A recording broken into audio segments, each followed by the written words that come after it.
The police dog was seconds from striking, until he stopped. No growl, no bark, just a soft whimper, as if, buried beneath years of training, he had recognized something. Not a scent, but a soul. The call came in on a gray winter afternoon. Low clouds, bitter wind, the kind of cold that made silence feel heavy. An elderly man was spotted sitting alone on a bench near the children's playground at Alder Park. He hadn't moved for nearly an hour. Just sat there, hunched beneath an old army green coat, clutching a worn backpack like it held the last piece of something sacred. His eyes never left the snowy ground in front of him. He didn't speak to anyone, didn't threaten, didn't smile, but something in his posture, in the stillness that clung to him like frost, unsettled people. Parents began to pull their kids in closer. A few stepped farther down the path, casting glances over their shoulders. Someone dialed 911. Not because he had done anything wrong, but because he looked like he might. Officer Riley Thompson was first on scene. As he approached, the man didn't react. His hands trembled slightly, but his grip on the bag remained firm. Riley asked for ID. The man said nothing for a long time. Then finally, his voice dry as snow, "I just needed a place to rest." But the way he said it, soft, raw, like it carried more weight than just fatigue, made Riley's hand drift toward his radio. Something about this man was broken, and something was about to break free. Officer Riley's gut said the man wasn't dangerous, but his silence and that death grip on the bag said something was off. When backup arrived, Officer Malik tried again. "Sir, please stand and open the bag." The man struggled to rise, wincing as he pressed a hand to his side. "I just needed a place to rest," he whispered, but the bag stayed closed. Too many unknowns, too much tension. Riley called it in, requesting K9 support. Minutes later, a black and white SUV rolled up. Officer Cruz stepped out, leash in hand. At her side, a large Belgian Malinois, eyes sharp, posture perfect, waited for the signal. His name, Bruno. Trained, controlled, deadly if needed. "Sir," Cruz warned, "this dog will approach, do not move." The man froze, his lips parted, but no words came. Cruz gave the command. "Bruno, move in on the subject." Bruno surged forward, every muscle honed for precision. The crowd behind the tape stiffened. One woman covered her mouth. A child whimpered. But as the dog neared the man, something happened. He stopped. No growl, no lunge. He sniffed the air once, then again. And the old man, trembling now, whispered, "Bruno." Bruno lunged forward like a missile, ears pinned, muscles tight, eyes locked. But just a few steps before reaching the man, he stopped. Not slowed, stopped, like he'd hit something invisible. His body stiffened, his ears perked sharply. He sniffed the cold air, head tilting slowly, as if trying to piece together a scent that shouldn't be here, one he hadn't smelled in years. The old man raised a trembling hand, barely able to lift it, and whispered the name again. "Bruno." It wasn't a shout, it wasn't a command. It was a memory. And something deep inside the dog responded. Bruno didn't growl, he didn't bark. Instead, he let out a soft whimper, softer than any sound the officers had ever heard from him. His posture changed, his stance lowered. His tail, once stiff with focus, began to wag, just slightly, just enough. Officer Cruz blinked. "What the hell?" The man's eyes glistened with recognition. "You remember me." Bruno stepped forward, not in attack, but in awe. He sniffed the man's coat, then leaned in and rested his head gently against the man's chest. Gasps echoed from behind the caution tape. The trained K9 had not only broken command, he had broken protocol, barriers, and hearts. Officer Riley's voice was barely audible. "This isn't just a suspect." Cruz's grip on the leash slackened. "This is someone he knows." And in that moment, the park wasn't a crime scene. It was a reunion between a soldier lost and the one soul who never forgot him. The park had gone completely still. Bruno remained pressed against the old man's chest, no longer a trained officer, but something far more ancient, a soul reunited with its other half. Around them, people stood frozen, phones forgotten in hands, as if they'd stepped into a scene too sacred to document.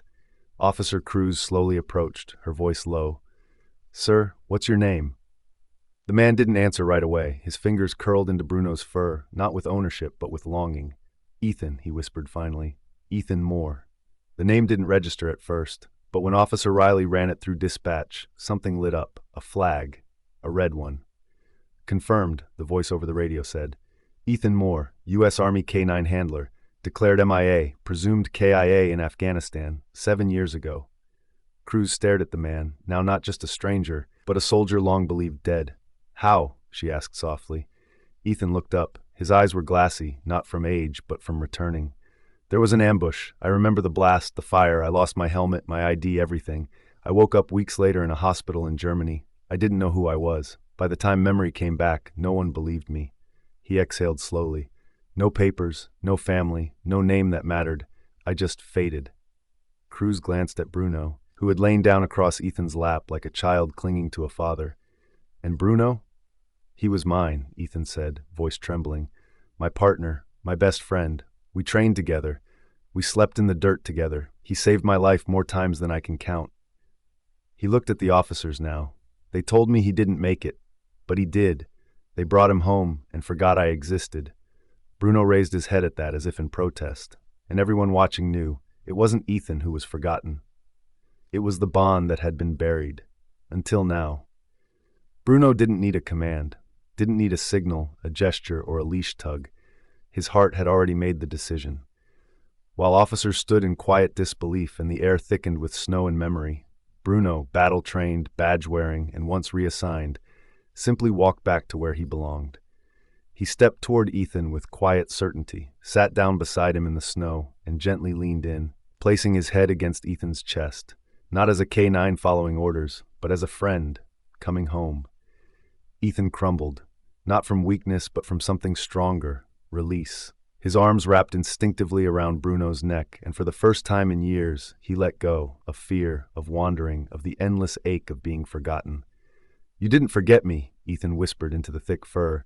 "After all this time, you still remembered." Bruno let out a low, soft exhale, a sound only Ethan would know, the sound of safety. Around them the scene dissolved from tension to awe. The crowd that had formed along the caution tape remained silent, reverent. A mother pulled her daughter close and whispered, "He came back for him." Someone wiped their eyes. Another dropped their phone, forgotten in the moment. Officer Cruz loosened her grip on the leash still hanging from her vest. "He's not a service dog anymore," she murmured, almost to herself. "He's found his home." Captain Anders, who had just arrived on scene, took it in with practiced calm, but his posture betrayed him, shoulders tight, eyes heavy. "What's the situation?" "MIA vet," Riley replied. "Army K9 handler. Missing 7 years. Dog was reassigned. Neither of them forgot." Anders didn't speak for a long moment. Then he looked at Bruno, at Ethan, at the silence between them, and gave a quiet nod. "Then we stand down." That night, Bruno didn't return to the station. He didn't sleep in the K9 compound. He didn't wear the vest marked unit. Instead, he curled beside Ethan in a temporary cot at the precinct, eyes closed, body relaxed, as if no time had passed. Ethan didn't sleep much, but when he did, it was deeper than he'd known in years. Because this time, he wasn't alone. News of the reunion spread fast, but Ethan and Bruno didn't notice. They weren't chasing headlines. They had found something the world had lost faith in, unspoken loyalty. Not even memory loss, war, or time could erase it. And while departments debated paperwork and agencies filed reports, Ethan sat cross-legged on a blanket in a borrowed room, one hand resting on Bruno's back, the other over his heart. Finally still, finally seen, finally home.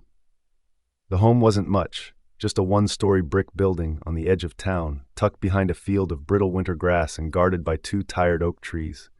But to Ethan and Bruno, it felt like a palace. There were no sterile white walls here. No clipboards or barking orders. Just quiet hallways, soft lighting, and windows that looked out over woods deep enough to hold secrets. And for once, they weren't guests. They weren't suspects or soldiers or statistics. They were residents. Together. Ethan took the bed by the window. Bruno claimed the floor at the foot of it. Without command, without question. Every morning began the same. Bruno would nudge Ethan awake with a cold nose and a soft grunt, as if to say, "You're still here, I'm still here, let's go." And so they went, side by side, step for step. They walked the perimeter trail behind the facility twice a day, slowly, steadily. Ethan with his cane, Bruno with his head high, never rushed, never distracted, just moving together in rhythm like they'd done in a different kind of uniform, in a different part of the world. Other residents noticed. At first they watched from porches and windows, unsure of the old man with the haunted eyes and the dog who followed like a shadow. But something about them softened those stares. The way Ethan spoke to Bruno like an old friend. The way Bruno listened like he understood every word.